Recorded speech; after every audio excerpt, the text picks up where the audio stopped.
The push crash is generally used for soft crashes, especially when there are many crashes in a row.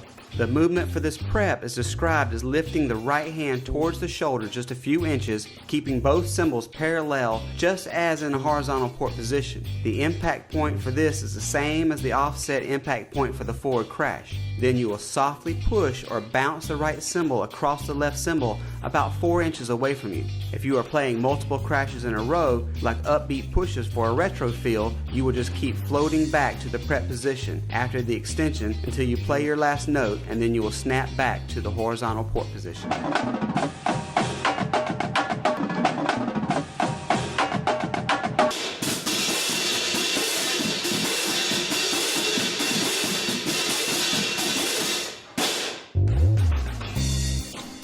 You can get a good effect from starting a crash in one port and ending in another port position.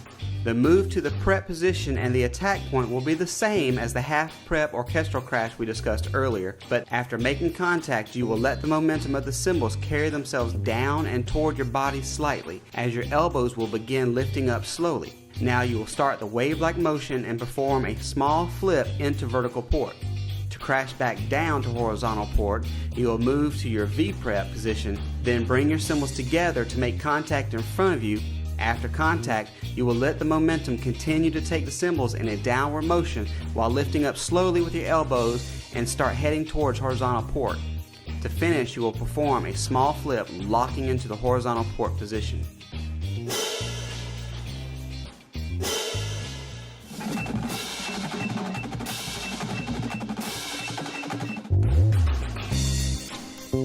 This next section will discuss multiple versions of crashes that can be performed from the vertical port position.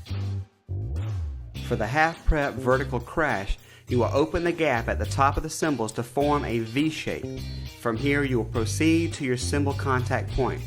After the crash, you will enter the afterflow movement where your cymbals follow your elbows away from the body into an A position, and then they flow back inward, forming another V that flows into the vertical port position. Notice that I said these movements flow from one to another, therefore you do not lock into the A and the V formations, but make sure you give a little snap into vertical port to accentuate the end of the move. You also want to make sure you stay in this playing level plane, not dropping below or rising above this level.